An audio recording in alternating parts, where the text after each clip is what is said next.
An eerie anxiety permeates our culture regarding the possibility of extraterrestrial life. Surveys show that a third of all Americans believe in UFOs. Nearly 5 million claim they have encountered alien beings. Scientists remind us that these fantastic sightings are unconfirmed and unconfirmable. Skeptics insist that the people who make these claims are either deluded or they're exploiting the controversy for personal gain. And yet, the people who say they've had these experiences remain loyal to their stories. Stories which capture our attention and reflect a deep hunger to believe that we are not alone. In rural Kentucky, a man recalls his family's supposed shotgun battle with aliens in 1955. A UFO investigator describes what she believes to be a face-to-face encounter with an alien. Just a mile from New York City, dozens of people hold the stories of UFOs and extraterrestrial visitations in a public park. And finally, a biblical scholar explains his belief that 6,000 years ago, all of human civilization was influenced by visitors from outer space. The notion of extraterrestrial life, fact or fiction? Or can it only be described as unexplained? In 1955, Kelly, Kentucky, 70 miles north of Nashville, Tennessee, was a peaceful farming community. On the evening of August 21st, deep in the Kelly countryside, a party of 10 people reported a wild encounter with aliens. The Langfords were winding down from a family get-together filled with laughter and card playing. 12 years old at the time, Lonnie Langford says he remembers that night clearly. There was me, my brother, my sister, 2 half-brothers, their wives, and a friend and his wife. And that's about it, besides my mother. And we just sat around, and talked and played cards. My half-brother's friend, Taylor, he had to go out. We didn't have no inside restrooms back then. And as he was going out the door, he looked up and he noticed this round object. It had lights all around it. The Langfords' guest raced inside to tell the others what he had seen. They all thought he was joking. The card playing went on, uninterrupted. Finally, everyone turned in for the night, everyone except Lonnie's mother. She was just laying there awake with her eyes open and looking out the living room window, and saw this this object standing there. She screamed, Everyone jumped out of bed, and Lonnie's brothers grabbed their shotguns. He saw little creatures 3 foot tall, webbed feet, webbed ears, big eyes, hands that were web-shaped like. They were silver, had silver uniforms, no noise, no sound, no talking. They was just there. I don't know why. Lonnie and his family watched the creatures float through the air as his brothers fired their shotguns. They say some bullets knocked the aliens over, but that to everyone's horror, the strange beings got back up again, unscathed. Everybody got roused up, started hollering and screaming. Lonnie's brother headed outside with his shotgun. Just as he was going outside, one of them grabbed him by the hair of the head, and then he jumped on out in the yard and, shot at him. Lonnie Langford said he and his family watched in terror as these glowing beings circled their home. When his brothers finally ran out of ammunition, they brandished their flashlights. The beams illuminated the sky, and to the family's surprise, the silver creatures quickly retreated into the darkness. They wasn't trying to hurt nobody. They wasn't trying to hurt us all. I think they was more scared of us than we were of them. But I was really scared. I'm just telling you the truth. Is Lonnie Langford telling the truth? Or is his story nothing more than a twisted memory from a family gathering gone awry? What we do know is that on the same evening, other residents in the area had reported what they believed to be meteor sightings, accompanied by a strange, machine-like hum. When the Langfords reported their sighting, police officers, state troopers, and even soldiers from the nearby Fort Campbell Army Base arrived to check it out. Kentucky State Trooper Russell Ferguson investigated the incident. He found no physical evidence to substantiate the Langford story. The only thing that we did find was the family there, rather disturbed, very emotional, and swearing that something had occurred in the way of small, silver-looking people with big eyes and big heads trying to get into their house. UFO investigator Philip Imbrogno finds the Langford family's story compelling. He thinks they may indeed have encountered extraterrestrials. It is one of the cases that is actually very convincing, because here you have a family that really didn't care anything about UFOs, and all of a sudden they report that they had these little beings coming on their property and they fired on them and so on. And to this day, that is one of the cases that convince me that perhaps we should consider that there are extraterrestrials here from time to time that have landed on our planet and interacted with our society. During the time of the Langford sighting in the mid-50s, Americans of all walks of life were enthralled with space-age images. And a new wave of science fiction movies was coming out of Hollywood, many of which were based on the growing anxieties surrounding the Cold War. The local people were influenced by movies and books and magazine articles popular in that particular time, but keep in mind that the people of this area were fundamentally agricultural in background and Protestant in their faith, with some commitment to the fundamental side of faith. Since the Langfords claimed to be devout Christians, is it possible that they had become overzealous from a religious revival meeting that Sunday afternoon? State Trooper Russell Ferguson doesn't think so. He believes they were drunk. I didn't find anything up there except just a bunch of people running amok. They had one specific emotion, and that's from, I think, a pretty wild day. Oh, there was no alcohol there. No alcohol at all, because my mom, she was real Christian and she wouldn't allow it in the house. My brothers did drink, you know, but they didn't have anything around the house. There wasn't no alcohol around the house that night. Another explanation for what took place that night involves a traveling circus which happened to be passing through town. I went to our newspaper files and found the showing of the Shrine Circus here at our fairgrounds for 3 nights, Thursday, Friday, and Saturday, prior to this activity at Kelly. It's certainly possible that monkeys were in that traveling troupe of the Shrine Circus, and it is possible that some of them could have escaped. Some people said it was monkeys from a circus. I didn't know that there was a circus at the time, and neither did my family. There ain't no silver monkeys. How can a monkey be silver? If these strange visions weren't brought on by excessive drinking or playful chimpanzees, what really happened? One author on paranormal phenomena, Greg Little, thinks there could be a scientific explanation. This part of Kentucky lies on a major fault line. Little points out that tectonic pressures in the earth can create unusual forms of electromagnetic discharge, strong enough to disorient people. These electromagnetic plasmas have this enormous, powerful electromagnetic field around them. And when a person gets close to this field, it does interact with brain biochemistry. It also produces serotonin, a substance that is biochemically identical to a hallucinogenic drug called dimethyltryptamine, which is a 30-minute LSD trip, which, gee, if you had a 30-minute LSD trip when you were asleep, what would we call that? A dream. Dreams, nightmares, few, if any, will ever be sure of exactly what happened that summer night in 1955. I have no idea why the aliens visit me. Maybe they're just passing over and something got curious and wanted to come down. I don't have no idea.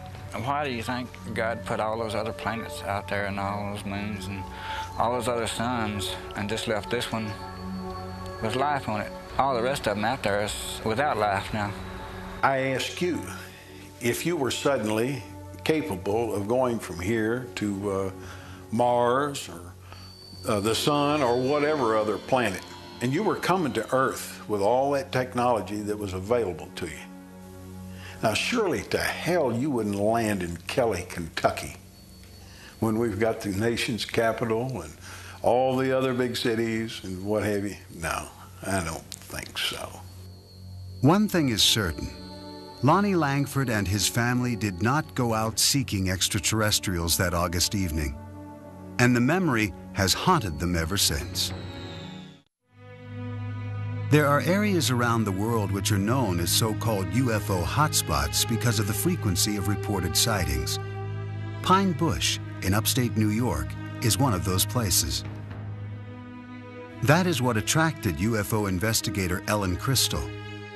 This is where she actively attempts to initiate contact with aliens. Having written a book on her experiences called Silent Invasion, she believes her 20 years of research, including over 1,000 photographs, offers evidence of the existence of extraterrestrial life.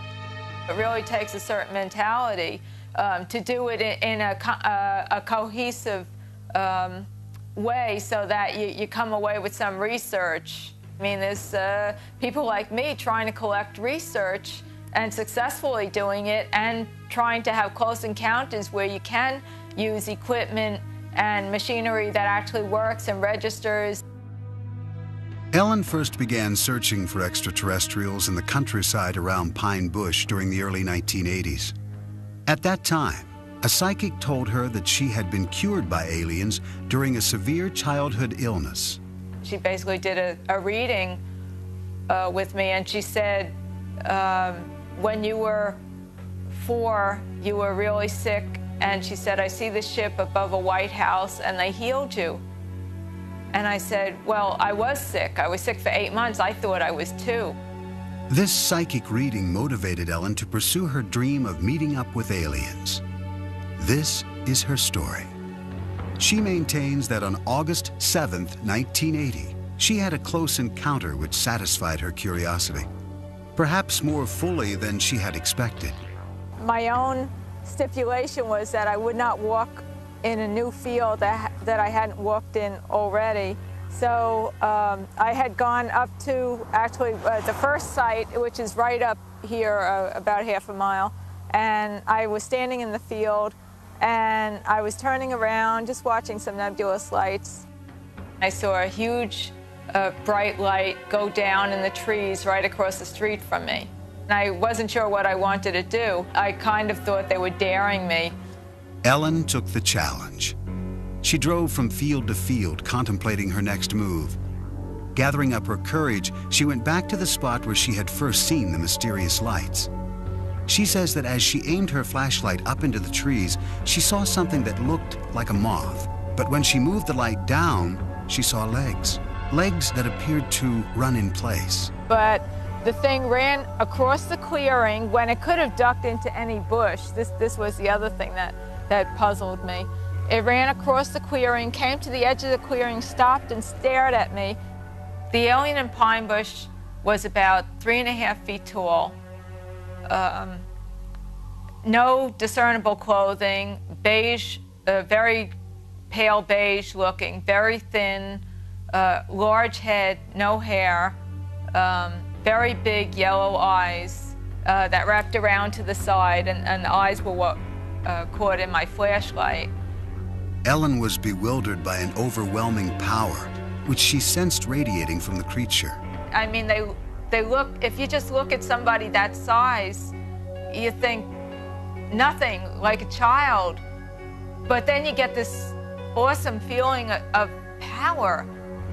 And at that point, I probably decided to take off. That was probably one of the deciding factors. Frightened and exhausted, she drove to a deserted parking lot to rest and collect her thoughts. I just couldn't deal with all the emotion. I was so paralyzed with fear, and I remember my chest like going up and down. I mean, I was totally panic-stricken. I started to sweat.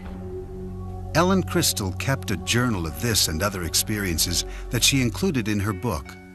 As part of her research, she has developed elaborate theories all her own about why these aliens have come to Earth. I think that the aliens have a problem. I think they have a really terminal physical problem. I think the only reason that aliens would be coming here on such a massive level would be if they have a terminal physical problem, and that essentially equates to reproduction, that they may be a race on the edge of extinction.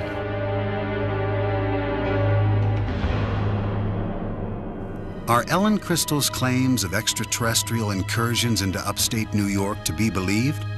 Or is she subscribing to a type of modern-day mythology? Professor of Sociology at Northwestern University, Bernard Beck, thinks this is the case.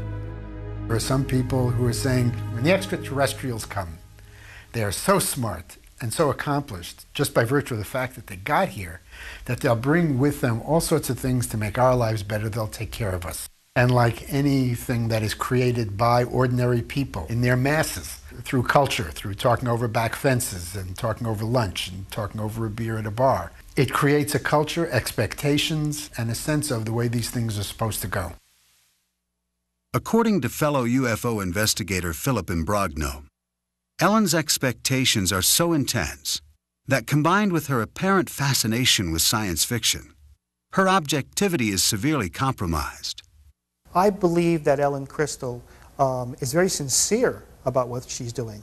I question some of her methods of investigation and some of her conclusions as to what she is collecting. When she looks at her evidence, she says this can be nothing else but ETs. Okay? When I look at her evidence, I say, well, you've got something here.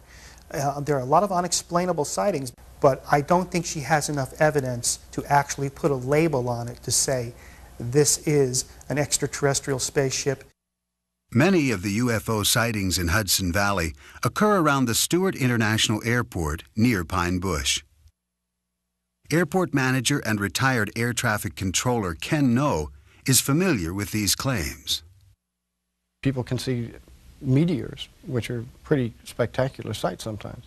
Most of the sightings that I've heard of are in the evening, and various airplanes have different kinds of lights, different configurations of lights, and if people aren't looking at the night sky all the time, or a great deal of the time, they may find something unusual looking. Adding to the confusion, in the summer of 1988, during a rash of reported UFO sightings, a group of pilots decided to play a practical joke on the residents of the Hudson Valley. They flew in an echelon formation, or if you like, a V formation, in small light aircraft, which don't make a great deal of noise, and they looked pretty impressive. And so it was quite an impressive sight. And a number of people reported that as a UFO, which probably was the pilot's intention in the first place, to have some fun with folks. It caused quite a stir for a number of years. Ken No and other local air traffic controllers remain skeptical of Ellen Crystal's conclusions and of her UFO video research. I have seen some of her work, some of her photographs, and I think they're certainly questionable. These tapes were shot near the Stewart International Airport. Clearly looks like an airplane to me. I see flashing strobe lights as anti-collision lights, and what may be two landing lights on the wingtips of the aircraft. Again, this clearly looks to me like a slightly out of focus video of an aircraft. I think you can clearly see that this is probably a large jet aircraft. At this point on the tape, you can even hear the engines. Looks like an airplane to me. Ellen's photographs fail to hold up under any scientific scrutiny. Another problem is that her reported sightings tend to take place when she is alone. Psychology professor Hubert Dolezal says that when Ellen's psychic told her that aliens had cured her during a childhood illness, it may have caused these delusional sightings. I'm sure people talked. The family probably mourned, cried. She was probably told she might die, or chances are she perceived that and picked up on it.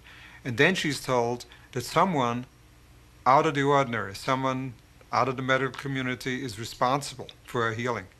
Perhaps the most important event in her life. She has life. Psychologically, I liken this with someone who finds out somewhat late in life that he or she was adopted, and the terrific human need to make contact. Many UFO sightings are easily explained. Yet when more than one person claims to see the same object at the same time from different vantage points, the reports become harder to dismiss. Hudson County, New Jersey, the town of North Bergen, a middle-class suburb across the river from New York City. Its residents are hard-working, educated professionals who tend to be realists. This is also a place where there have been persistent claims of alien and UFO sightings.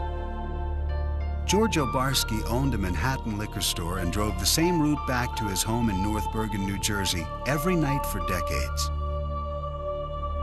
At 3 a.m. on the morning of January 12, 1975, as he was driving through the local park, his radio reception suddenly became distorted. He related the subsequent events to UFO investigator Bud Hopkins, who recorded his story with a portable tape recorder. Well, I would say that thing was 30 feet across. It was a big thing. Yeah. And it seemed to be, I would say, maybe 6 feet high. You know, like a pancake. Yeah. It was blown up and like a pancake. Right. And the thing landed right ahead of me. He described small figures who got out. He said they looked like kids in snowsuits. And they were each one carrying a kind of a squarish receptacle and a long spoon-like shovel. They dug soil samples extremely quickly, spooning up the dirt, put it in the little satchels, and got back in the craft. He said they moved incredibly fast, like kids coming down a fire escape. And the thing took off. He was absolutely terrified, stunned. He didn't know what he was seeing. Even after George Obarski made it home, he was still shaken, terrorized by what he had encountered. I was scared to death. Yeah. You know, I was sweating, and I immediately made some tea. Boy, after that, I turned on this radio and I took 2 aspirins. You know, I was scared. Right. But man, just either I'm going crazy or something awful wrong though. George Obarski died in 1990. His son, Frank, remembers his father's story well. What he described was a big saucer-like object, which, for want of any better explanation, you'd have to call a UFO, unidentified flying object, that came down, was sort of disc-like on the bottom, had very strange lighting, sort of glowed. The clincher was, after it landed, my father described himself as being basically frozen, almost in fear. And this is a guy who'd been robbed a lot in the liquor store in New York and knew what fear was like and had coped with it a lot. But he said he was genuinely frightened of this thing. Bud Hopkins tried to corroborate George Obarski's story with other witnesses, including a doorman who worked at the Stonehenge apartment building across the street from the park. I realized it was a big apartment building there, so I spent weeks trying to locate the doorman. I called him, and I remember my adrenaline rushing when this man said, "I will never forget it. This flying saucer came down and landed in the park," and I watched the thing come down. Then he started describing what it looked like, and it was an identical description to George. After writing about Obarski's story in the Village Voice newspaper, Bud Hopkins kept looking for other possible witnesses. One family came to light afterwards. They were living about 5 blocks away, seeing this object coming down the street, maybe 40 feet up, slanted. And they described it as if it was looking in their windows. And even though the woman in the family was ill, she ran outside in her nightgown, bare feet, and the father and the children ran out, and they followed this thing down the street. A North Bergen school teacher, Ann Karlovich, says she listened skeptically as her daughters described the telltale evidence in the park on the day after the alleged incident. Back in 1975, we had heard about this incident that there was a flying saucer in the park. So my daughter and her friends went down to the park to see what was going on, and they all came running back saying they saw rings and burn marks in the grass in the field down near the softball field. And they told me the whole story about broken windows, that the Stonehenge had a large glass facade and it was broken by a beam of light that hit it. The kids were awfully excited about it. Frank Obarski also went to the site with his father. He knew him as a practical man, so it was difficult for him to understand why his dad held to such a seemingly irrational story. He didn't show much interest in things that couldn't be proved or disproved, or that didn't apply to everyday life. And this was one of those categories that he felt didn't apply to everyday life. So I had a lot of trouble reconciling my knowledge of my father with this story he was telling me. He said, you know, I've lived a long life as honorably and truthfully as I was able to. And he said, a man doesn't do that for over 70 years and then throw it all away by making up some foolishness. Since the alleged sighting made famous by George Obarski in 1975, residents of North Bergen, New Jersey have reported seeing dozens of UFOs on a number of different occasions. In the early evening of July 6, 1986, Wall Street investor Ron Lee and artist Nanetta Nappy were enjoying the sunset on Hurd Terrace in the Stonehenge apartment complex. I just said, what the heck is that out in the sky? I was just staring out and I saw something that was unidentifiable to me. And Nanetta and I looked at it and it wasn't moving. It didn't have any sound. And we just followed it with our eyes and tried to guess what that could be. Had it had a motor sound to it, I would not have been suspicious, but the fact that it was so silent and large, it was a large-shaped object, it drew my attention even further. I might have just ignored it.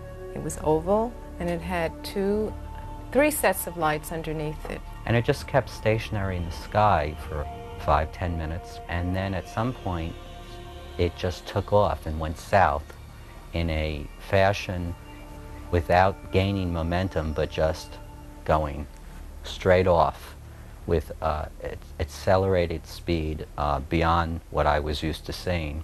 And shortly after that, very shortly, we heard noise and then saw military aircraft following it.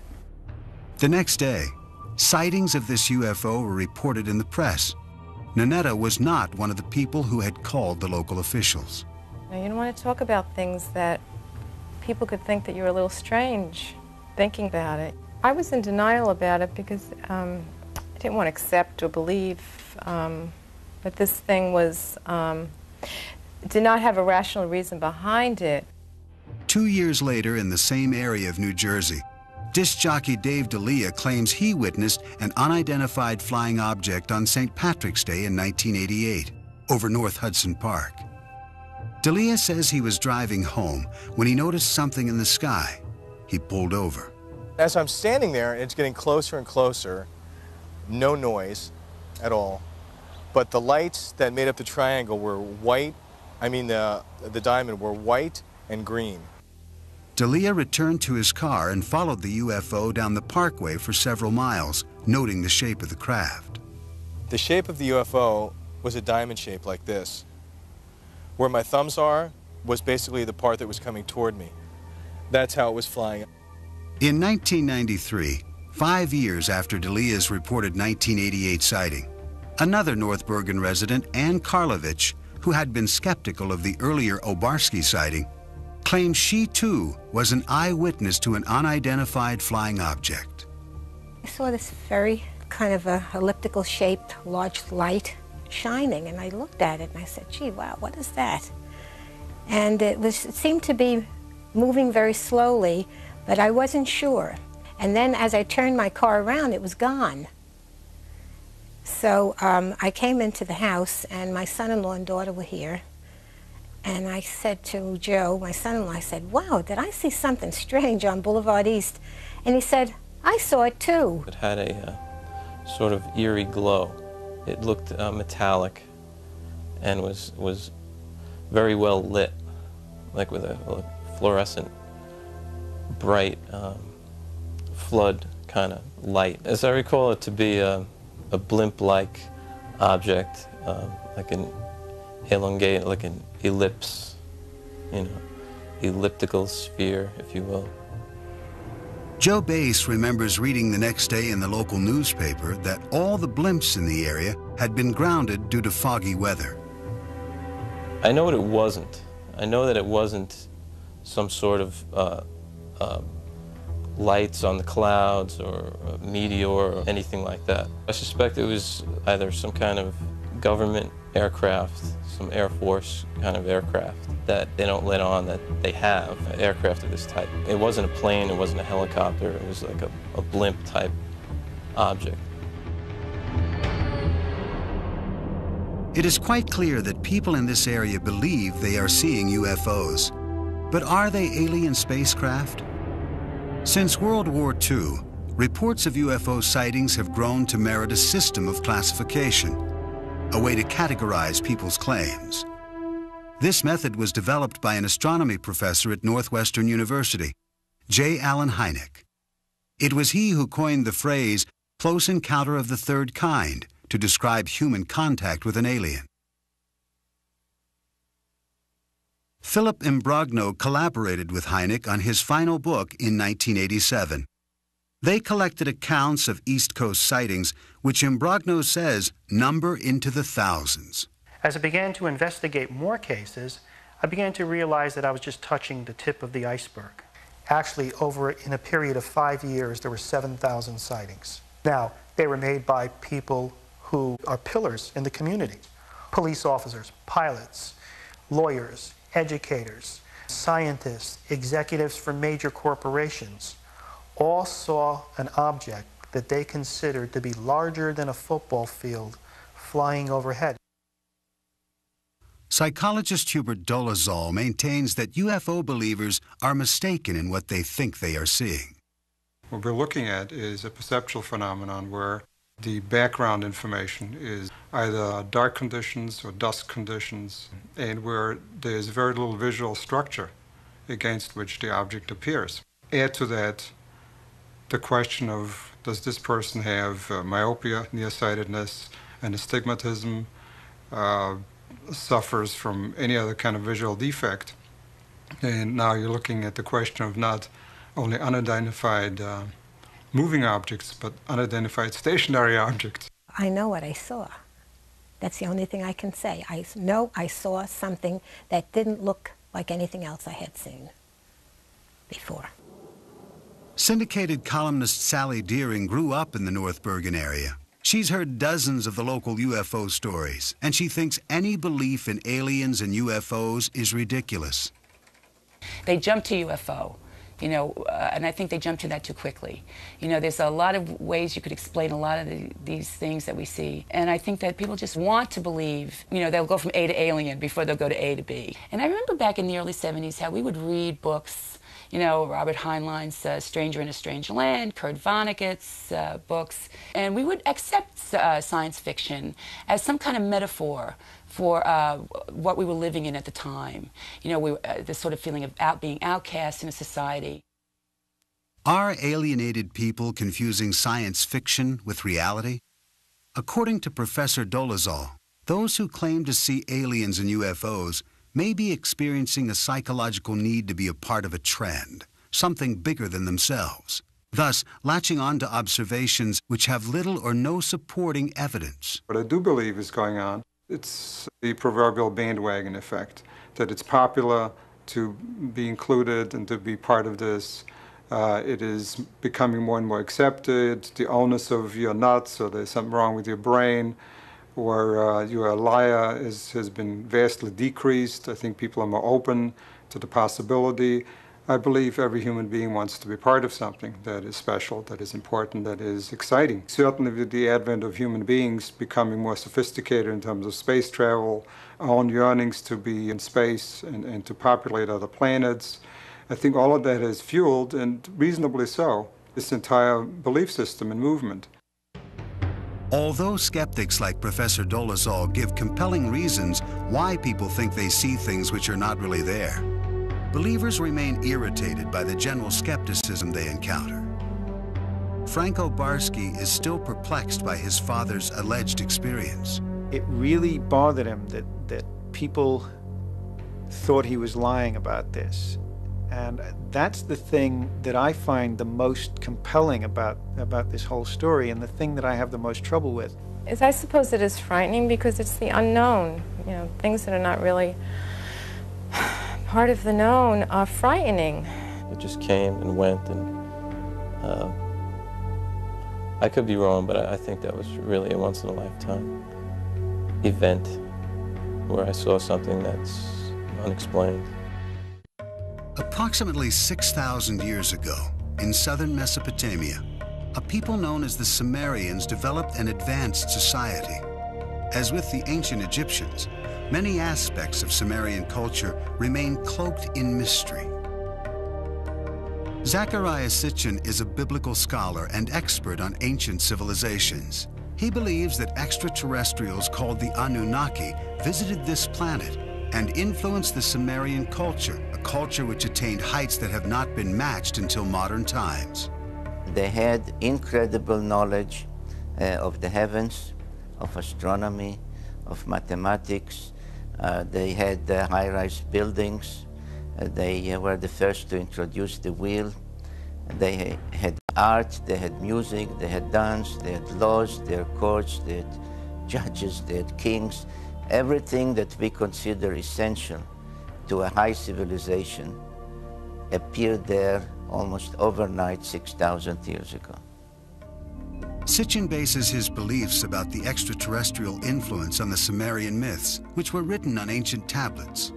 He contends that these myths describe actual experiences with the extraterrestrials known as the Anunnaki. The following text describes an assignment given to the ancient astronauts. Some were told to orbit and guard the Earth, while others were sent down to settle. Assigned to Anu, to heed his instructions. 300 in the heavens he stationed as a guard, the ways of earth to define from the heaven and on earth. 600 he made reside. After he all their instructions had ordered to the Anunnaki of heaven and of earth, he allotted their assignments. I surmise from those various texts, they were losing their atmosphere on their planet, whether because of natural causes or ecological developments. According to Sitchin, these texts describe the Anunnaki coming to Earth to acquire gold particles, which they would use to shield their atmosphere. The myths also offer information about law, astronomy, and the cosmos. In these texts, our solar system consists of not 9 planets as we know it, but of 12, with the Anunnaki coming from the 12th planet called Nibiru. This mysterious planet comes close to the Earth's orbit every 3,600 years. The evidence from those ancient texts, from those ancient depictions, leaves no doubt in my mind that others from another planet were involved not only in our creation by jumping the gun on evolution, the way the Bible states it, but they were involved in giving us civilization for many millennia thereafter. Did the Sumerians evolve differently from the rest of humanity? Nearly all scholars on Sumerian culture dismiss Sitchin's hypothesis, including Professor Miguel Seville of the University of Chicago. In my experience, there is nothing in the evolution of the culture in southern Mesopotamia that cannot be explained by the normal evolution of culture in general. Professor Seville maintains that the Sumerian mythological texts are nothing more or less than what they appear to be, myths. He doubts Sitchin's ability to accurately translate these texts. The author mixes languages and explains one form of a language by another, and sometimes he seems almost incapable of recognizing whether a word is Sumerian, Akkadian, or Hebrew. Not only do scholars of cultural anthropology like Professor Seville differ with Sitchin's 12th planet theory, there are astronomers who argue against its very premise.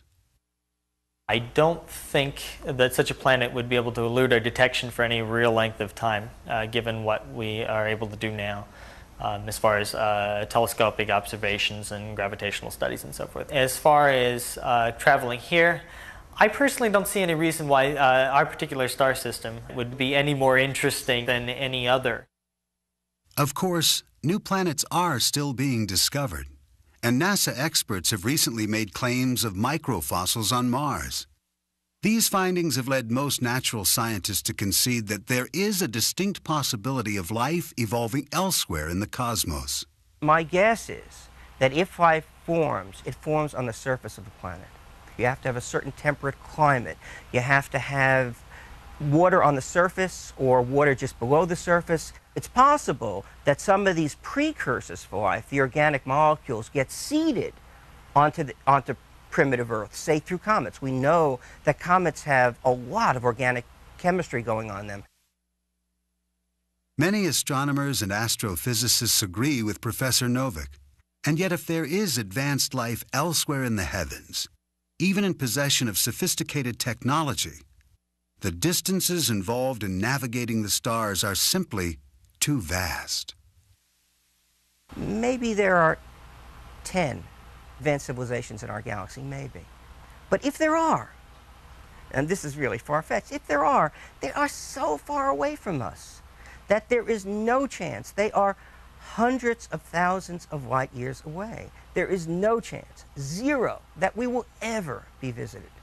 The best way to describe the distance to the stars, the distances are actually quite vast. The distance from here to the galactic center, we're just talking roughly 30,000 or so light years, I believe. There are those that maintain that the current surge in extraterrestrial sightings is best explained as a substitute for traditional religion. If you take an adherence to a divine being, a god, what a religious belief one may want to adhere to, in the absence of such a religious belief, I think there, or as a supplement perhaps, there may be a need to say there is something more sophisticated, wiser, more technologically advanced.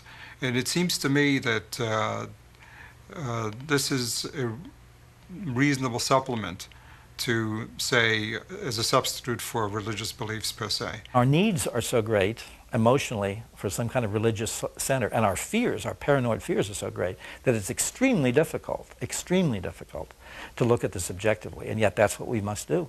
Every era has had its extraterrestrials, except we now have a language that allows them to be extraterrestrial beings, instead of previous eras when they were just strange beings. If all the skeptical scientists in the world would put their heads together just for 1 year and do an in-depth study of this phenomena to find out whether or not UFOs are extraterrestrial in nature, maybe we could come up with some answers instead of being criticized all the time as to whether or not this is a true science.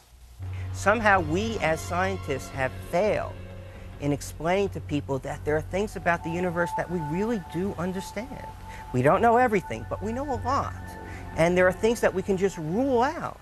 And people just don't buy this. And I find that very sad, that the culture of modern science has not really sunk in the culture of our nation.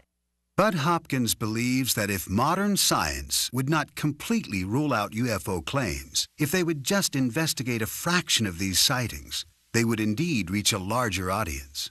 What I like to say is that an extraordinary phenomenon, which this undeniably is, no matter what your point of view is about it, an extraordinary phenomenon demands an extraordinary investigation. The way science works is that if there were something out there that was credible, if there was real good evidence and things could be followed up and said, yes, in fact, I see what you're talking about, people would love that. If there was anything to it, it would be embraced by the scientific community. Though skeptics will insist that all the thousands of claims of alien sightings do not add up to a single scientific confirmation, people will go on reporting them, asserting with equal fervor that what they saw was real. But without physical evidence, we are left only with assumptions.